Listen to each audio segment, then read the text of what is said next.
সম্মানিত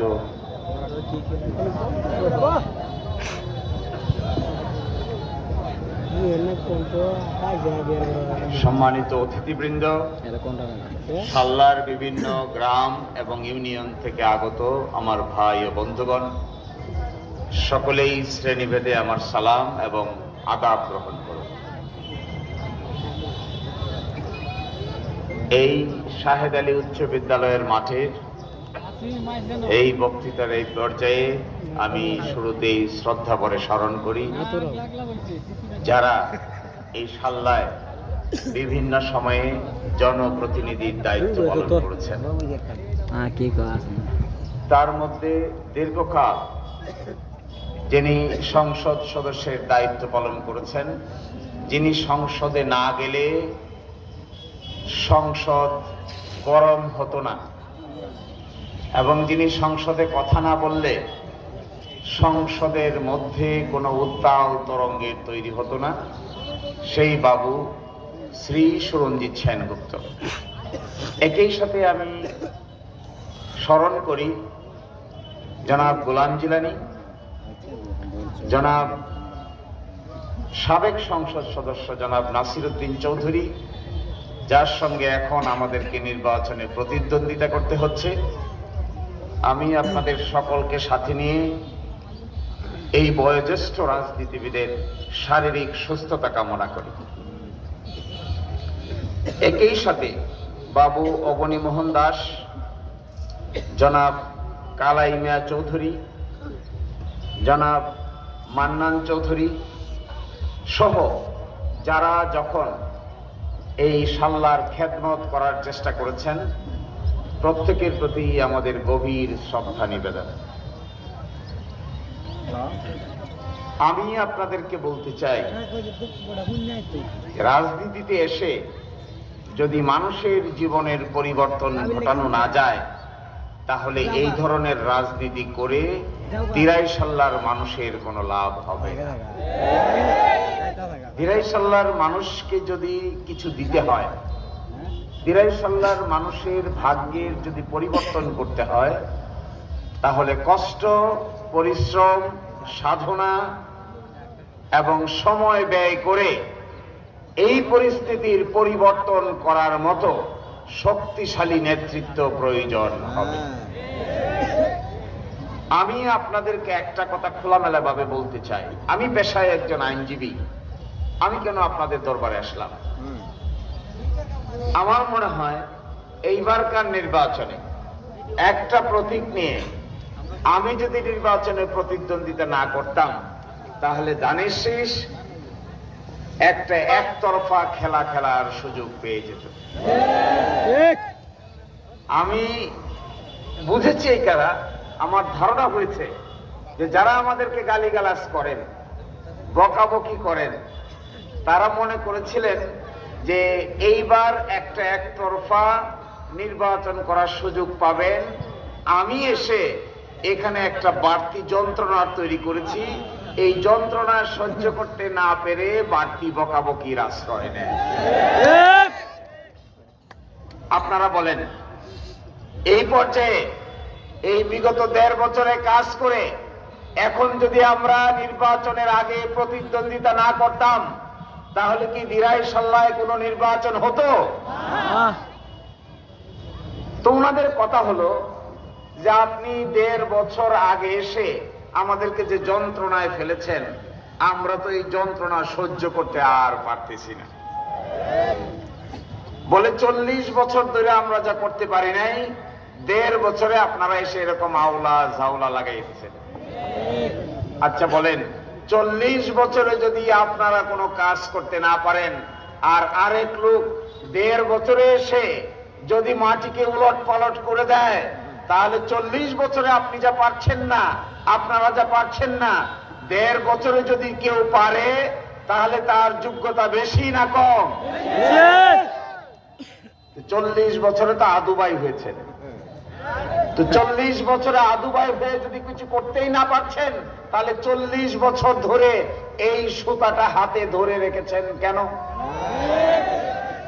আমি তো আপনাদেরকে বলেছিলাম যে আমি স্বল্প সময়ের জন্য এসেছি আপনাদের জন্য সেবা করতে। আমি টার্গেট ফিক্স করব, আমি কাজ করব, 1 2 3 4 5 তালিকা করব, কাজ শেষ করব, আপনারা চলতে পারবেন, ফিরতে পারবেন, রাস্তা হবে, হাসপাতাল হবে, মন্দির হবে, মসজিদ হবে, কবরস্থান হবে, সাথে সাথে কবরস্থানের পাশে শ্মশান ঘাট হবে। এরপরে দিরাইশাল্লার মানুষ সহজভাবে সুন্দরভাবে জীবন যাপন করতে যদি পারে, এই কাজ আমি যেদিন দেখব দিরাইশাল্লার মানুষ গাড়ি দৌড়াচ্ছে, দিরাইশাল্লার মানুষ হাসপাতালে চিকিৎসা পাচ্ছে, দিরাইশাল্লার মানুষ পরিবেশ পাচ্ছে, দিরাইশাল্লার মানুষ সন্তানের শিক্ষা পাচ্ছে, সেই দিন ধরে নিব আমার আর কোনো কাজ বাকি থাকবে না। আমি তো ভাই এখানে 40 বছর নাকি 48 বছর, 50 বছর নাকি 52 বছর এই চিন্তা করার জন্য আমি এখানে আসছি না। তো এগুলো যারা বলেন, আমার বিবেচনায় তারা রাজনীতি সম্পর্কে এবিসি ধারণাও পোষণ করেন না। রাজনীতি মানে কি? পার্লামেন্টের ইলেকশন হবে 12 তারিখে, কাজ কি?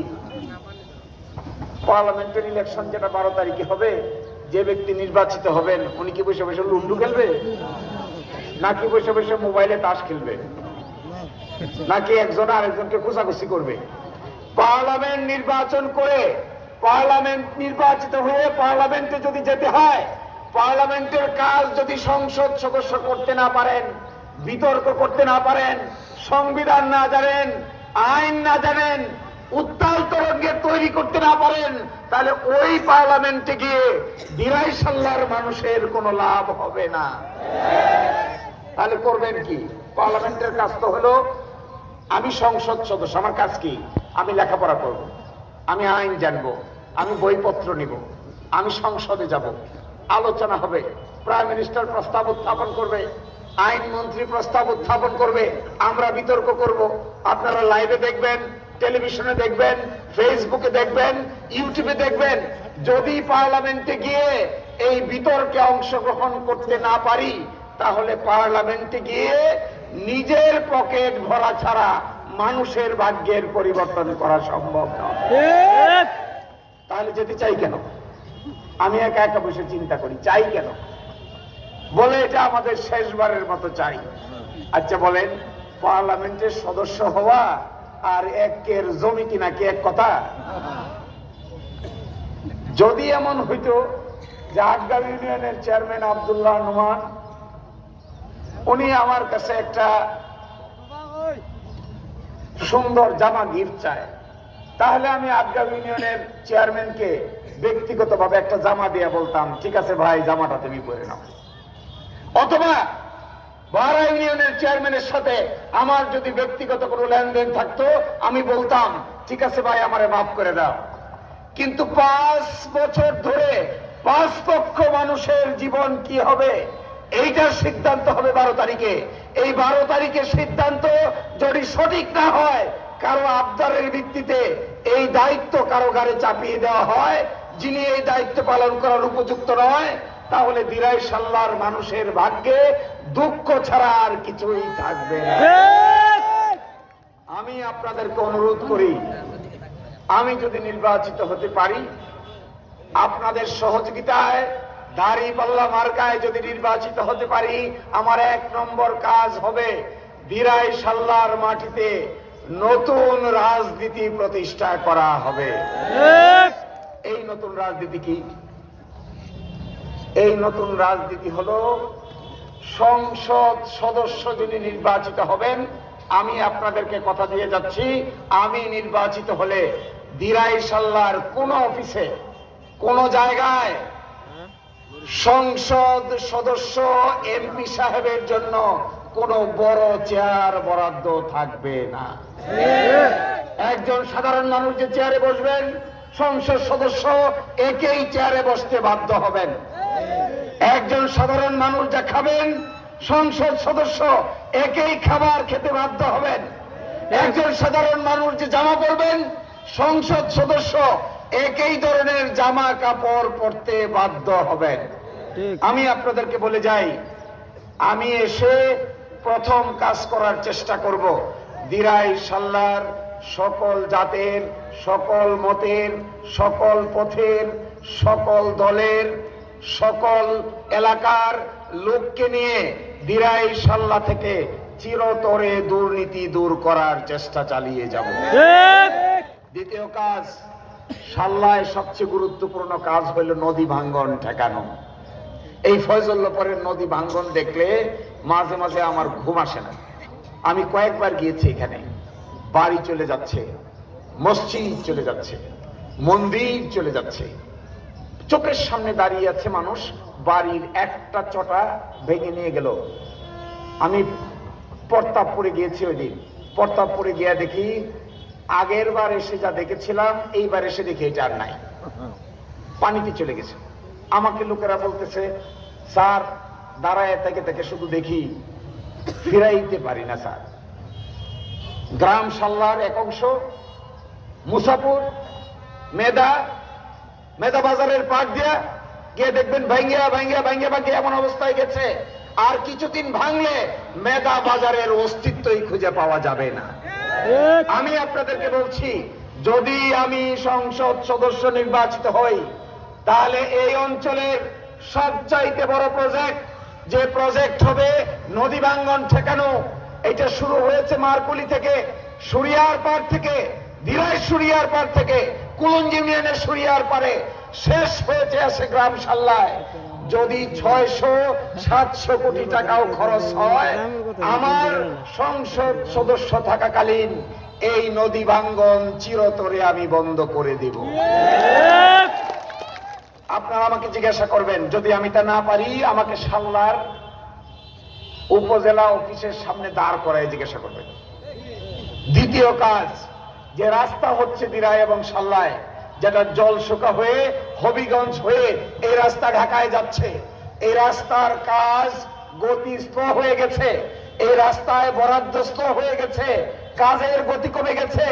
যদি 12 তারিখে আপনারা আমাদের পক্ষে রায় দেন, আমি আপনাদেরকে বলে দিয়ে যাচ্ছি এই বছরের ভিতরে আপনারা গাড়ি দৌড়ে হবিগঞ্জে যেতে পারবেন। যদি আমি এই কাজ করতে না পারি, আমার গাড়ি আটকাইয়া আপনারা আমাকে রাস্তায় জিজ্ঞাসা করবেন। তৃতীয়, বেকার। হায় রে বেকার মানুষ, এত বেকার, ঘরে ঘরে বেকার, আত্মীয় স্বজন বেকার, হিন্দু মুসলিম বেকার, হাজার হাজার বেকার। বেকার সমস্যার সমাধান না করে গাজীপুরে চলে গেছে, বেকার সমস্যার সমাধান করতে না পেরে চলে গেছে হলো ঢাকার মিরপুরে, চলে গেছে নারায়ণগঞ্জে, চলে গেছে জাফলংয়ে, চলে গেছে সিলেটে। আমি আপনাদেরকে কথা দিয়ে যাচ্ছি যে রাস্তা হচ্ছে, এই রাস্তা শেষ হলে তার ডানে বামে অনেক খালি জায়গা পড়ে আছে। সাল্লায় সবচাইতে গুরুত্বপূর্ণ সম্পদ হইল জমি। এই জমিকে যদি আমরা কাজে লাগাতে পারি, দিরাই শরীফপুর থেকে শুরু হয়েছে দিরাই বাজার পর্যন্ত আসতে ডানে বামে অনেক রাস্তা খালি আছে। দিরাই বাস স্ট্যান্ড থেকে যে রাস্তা যাচ্ছে জলশুকায়, তার ডানে বামে যে রাস্তা খালি আছে, আমি দেশে বিদেশে ব্যক্তিদের সঙ্গে আলাপ করেছি, ব্যবসায়ীদের সঙ্গে আলাপ করেছি, ইন্ডাস্ট্রিয়ালিস্টদের সঙ্গে আলাপ করেছি, শিল্পপতিদের সঙ্গে আলাপ করেছি। ইনশাআল্লাহ 5 বছর সময়ের মধ্যে 45,000 বেকার যুবকের মধ্যে অন্তত পক্ষে 20,000 বেকার যুবকের কর্মসংস্থান আমি গড়ে তুলব। আমি চাই আমাদের সঙ্গে যারা প্রতিদ্বন্দ্বিতা করছেন তারাও আপনাদেরকে খোলামেলা ভাবে এই ধরনের প্রতিশ্রুতি দেন। কিন্তু আমি খুব কষ্ট পাই যখন দেখি জনগণকে নিয়ে পরিকল্পনার পরিবর্তে আওলা জাওলা বকাবকি বুঝি রাজনীতির নাম, তখন আমার কাছে মনে হয় একেবারে নিম্নমান। একেবারে নিম্নমান। আমার মতো শিশির বণিরের এই নিম্নমানের কথার জবাব দেওয়া উচিত নয়। আমি আপনাদেরকে আরেকটা কথা বলে যাই, এই যে কলেজ দেখেন তো, কৃষ্ণপুরে অনার্স কলেজ আছে, কৃষ্ণপুরে মাস্টার্স কলেজ আছে, সাল্লায় কি অনার্স কলেজ আছে? সাল্লায় মাস্টার্স পড়া যায় না। আমি আপনাদেরকে এটাও প্রতিশ্রুতি দিয়ে যাচ্ছি, ইনশাল্লাহ আপনারা আমাদের পাশে থাকলে 12 তারিখের পরে 6 মাস সময়ের ভিতরে এই সাল্লার যে কলেজ আছে এইখানে অনার্স কিভাবে করা যায় তার কার্যকর ব্যবস্থা আমরা গ্রহণ করব। বেশ কয়েকটা পুলিশ ফাঁড়ি দরকার। সাল্লায় পুলিশ স্টেশন আছে, সাতপাড়া যাইতে যাইতে চুরি ডাকাতি সব শেষ। ওইদিকে শাসখাই বাজার আছে, আর ওইদিকে আছে সাউদেশ্রী বাজার। সর্বশেষ আছে এইদিকে সাতপাড়া, আটগাঁও, নিজগাঁও, বরগাঁও, ইয়ারাবাজ, বাজারকান্দি, রাউতলা। এর মধ্যে সাল্লা থেকে রওনা দিয়ে যদি কেউ সাতপাড়া বাজার পর্যন্ত গিয়ে চুরি কিংবা অপরাধ ঠেকাতে চায়, পুলিশের পক্ষে দ্রুতগামী হেলিকপ্টার নিয়েও এই অপরাধ ঠেকানো সম্ভব নয়। আমি আপনাদেরকে বলে দিয়ে যাচ্ছি, সত্যিকার অর্থে আপনারা আমাদেরকে সমর্থন করেন, হিন্দু মুসলমান যদি একসাথে দাঁড়ান, এক বাক্যে দাঁড়িয়ে দাঁড়িপাল্লার পক্ষ অবলম্বন করেন, অন্তত পক্ষে সাতপাড়া বাজারে আমরা একটা পুলিশ ফাঁড়ি গঠন করে দেওয়ার চেষ্টা করব। এবং আমি দেখেছি বর্ষার সময়ে সবচেয়ে অসুবিধা, পুলিশ সাহেবদেরকে জিজ্ঞাসা করলে, থানার ওসিকে জিজ্ঞাসা করলে বলে চুরি করে চলে যায়, আমাদের তো কোনো স্পিড বোর্ড নাই, চোরের মেশিনের গতি থানার পুলিশের গতির চাইতে বেশি। যখন চুরি করে নিয়ে চলে গেল, পিছন দিক থেকে দৌড়ায় আর লাগাল পায় না। তো আমাকে বলতেছে স্যার কি করার? আমি বলি যে চলেন আমরা স্পিড বোট কিনে দেই। সরকারের দায়িত্ব না স্পিড বোট কিনে দেওয়া? আপনি যদি একটা নৌকাকে ধরতে চান, স্পিড বোট ছাড়া নৌকাকে ধরা যায়? আমি আপনাদেরকে বলছি, এই নির্বাচনের পরে আপনাদেরকে সাথে নিয়ে নির্বাচন পরবর্তী সময়ে এই হাওড় অঞ্চলে পুলিশ টহলের জন্য বিশেষ স্পিড বোটের ব্যবস্থা আমরা করে দিব। হাসপাতাল, এই যে হাসপাতাল তাকান, এই হাসপাতালে আপনি কেউ জীবনে অপারেশন করেছেন? এরকম কেউ আছেন? তা হাসপাতাল আছে, বিল্ডিং আছে, অপারেশন হয় না, এটার কাম কি? এটার কাম হলো শুধু চেহারা আর বিল্ডিং দেখা। এখানে যাবেন, কালি একটু ব্যান্ডেজ টেন্ডেজ করে দেয়া বলবে তাড়াতাড়ি ওসমানী মেডিকেল কলেজে চলে যান, এগুলো বলে না? ওসমানী মেডিকেল কলেজে যাইতে যাইতে আপনার জীবনের 12টা তো এখানে বেঁচে গেছে। তো করবেন কি? আমি আপনাদেরকে বলছি, এই হাসপাতাল একটা আছে দিরাই, একটা আছে সাল্লা, এই হাসপাতালগুলোতে চিকিৎসা হয় না, অপারেশন হয় না, এক্সরে হয় না, ইসিজি হয় না। এই হাসপাতালগুলোকে আমরা কার্যকর হাসপাতালে রূপান্তর করব। এবং আমি আপনাদেরকে ওইটাও বলে যাই, এই ভাটি অঞ্চলে এক নতুন কনসেপ্ট আমি চালু করতে চাই। এই চালু করার কনসেপ্টের নাম হলো, আপনারা অ্যাম্বুলেন্স দেখেছেন গাড়িতে, গাড়ির অ্যাম্বুলেন্স আর সাল্লা পর্যন্ত আসতে পারে না। এখানে আমি আপনাদেরকে বলেছি, বিদেশি এনজিওর সঙ্গে আমি কথা বলেছি যে দক্ষিণ কোরিয়ায়, ফ্রান্সে, ইটালিতে যেখানে নদী ভাঙ্গন এলাকা আছে, যেখানে হাওর আছে, যেখানে একটার পর একটা সাগর মহাসাগর আছে, ওখানে তারা কিভাবে হাসপাতাল মেনটেন করে। আমাকে তারা বলেছেন, স্যার আপনাদের এলাকায় যদি নৌকার মধ্যে অ্যাম্বুলেন্স বানাইতে পারেন, তাহলে বর্ষার সিজনে সবচাইতে বেশি মানুষকে নৌকায় সার্ভিস দেওয়া সম্ভব। আমি আপনাদেরকে বলে যাচ্ছি, আপনারা নৌ অ্যাম্বুলেন্স দেখতে চান? নৌ অ্যাম্বুলেন্স দেখতে? যদি নৌ অ্যাম্বুলেন্স দেখতে চান, আগামী বর্ষার সিজনেই এই দিরাই এবং সাল্লার হাওর গুলোতে অত্যাধুনিক নৌ অ্যাম্বুলেন্স চালু করা হবে। নতুন কিছু দেখতে হবে ভাই, আমি আপনাদের আজকের পরে আর কথা বলার সুযোগ নাই। আপনারা সাল্লাবাসী, আপনাদের বাড়ি আমাদের বাড়ি এক জায়গায়। We love each other. আমরা একে অন্যকে সম্মান করি, ইজ্জত করি, ভালোবাসি। আমাদের এই ভালোবাসার মূল্য দুনিয়ার আর কেউ দিতে পারবে না। আমরা আমাদের মতোই। এখানে দেখেন, একটু আগে আমরা যারা এক হয়েছিলাম, একজন মসজিদের ইমাম, একজন মন্দিরের পুরোহিত, একজন তৃতীয় লিঙ্গের সম্মানিত লোক, একজন মুফতি।